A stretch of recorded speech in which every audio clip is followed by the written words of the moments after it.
नमस्कार दोस्तों, हूँ धवल एक बार फिर से स्वागत करता हूँ अपनी YouTube चैनल हूँ धवल पे। आपने अक्सर लोगों को कहते हुए सुना होगा कि साथी तुम आगे बढ़ो, हम तुम्हारे साथ हैं।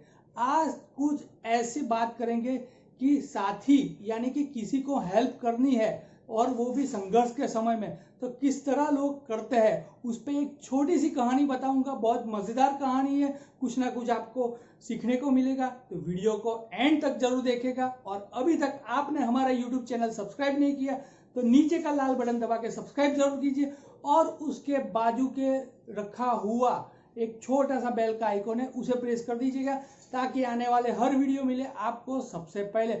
और जी हाँ दोस्तों, एक खास बात, अगर आप ये वीडियो फेसबुक पे देख रहे हो तो फेसबुक पेज को फॉलो जरूर करना। तो संघर्ष की ये कहानी एक ज्वेलरी फैमिली की है। एक बहुत बहुत ही अच्छा ज्वेलर था और कुछ कारणवश उसकी डेथ बहुत ही अर्ली एज में हो गई। उसके पीछे उसका फैमिली था, 2 बच्चे थे और उसकी एक बीवी। और देखते ही देखते थोड़ा टाइम बीत गया और पैसों की कमी होने लगी। जी हाँ दोस्तों, पैसों की कमी होने लगी तो वो ज्वेलरी की वाइफ थी, उसने उसके एक बड़े बच्चे को कहा कि अभी हमारी ये ऐसी स्थिति है कि हमको पैसे चाहिए घर चलाने के लिए और तुम लोगों की पढ़ाई के लिए।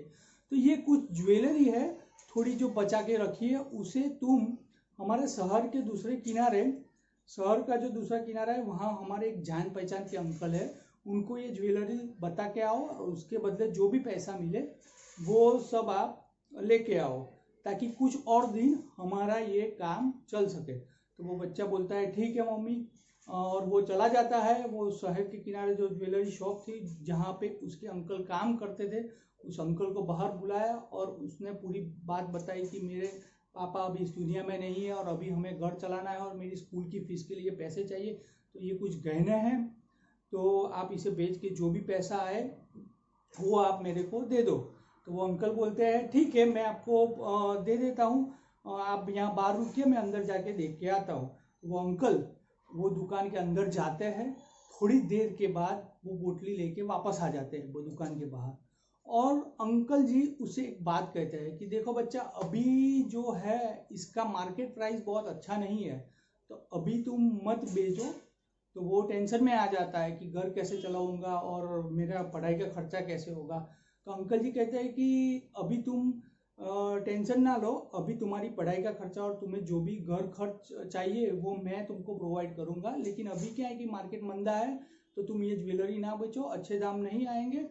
और शाम को जब तुम्हारी पढ़ाई खत्म हो जाए तो 2 घंटे तुम मेरी शॉप पे आ जाना, तुम ये जो ज्वेलरी का काम है वो भी साथ में सीख जाना और मेरा भी हाथ बढ़ेगा।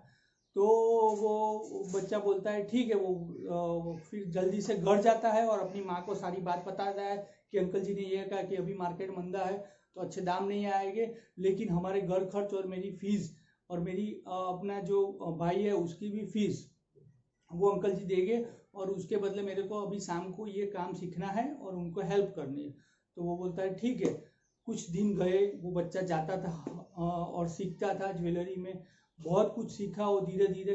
कुछ महीने बीते, कुछ साल बीते, अब वो ज्वेलरी में पक्का हो चुका था।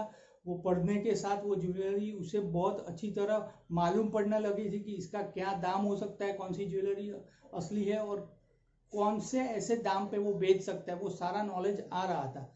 अचानक से इतने साल बाद वो अंकल ने कहा कि जाओ अब तुम वो ज्वेलरी लेके आओ, अब मार्केट अच्छा है, अच्छा दाम मिलेगा।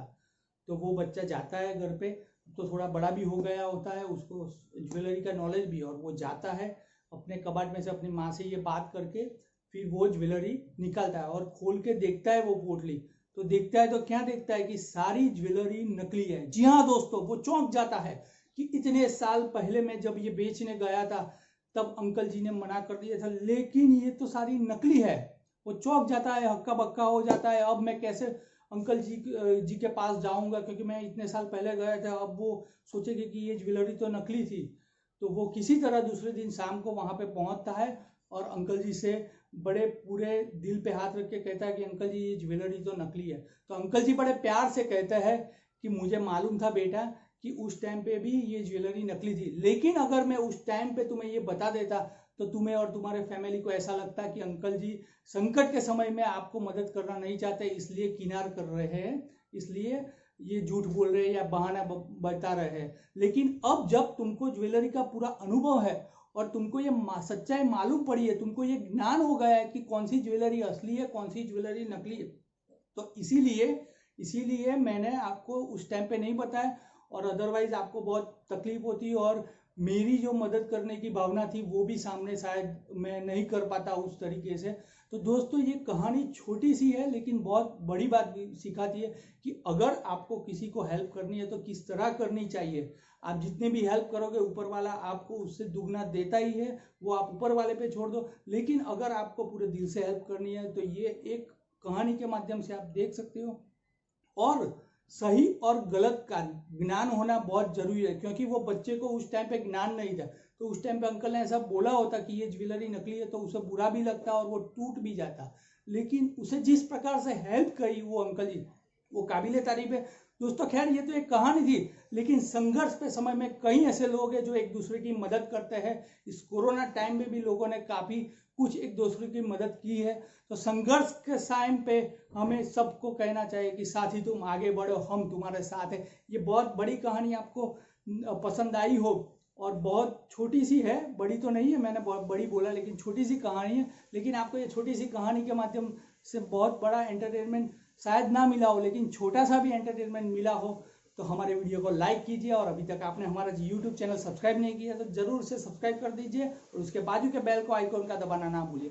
तो चलिए मिलते हैं दोस्तों एक अगले वीडियो में, अगली एक स्टोरी में, मोटिवेशनल स्टोरी होगी। कहीं जाइएगा मत, हमारे चैनल पे बने रहिएगा। मिलते हैं, हूँ धवल।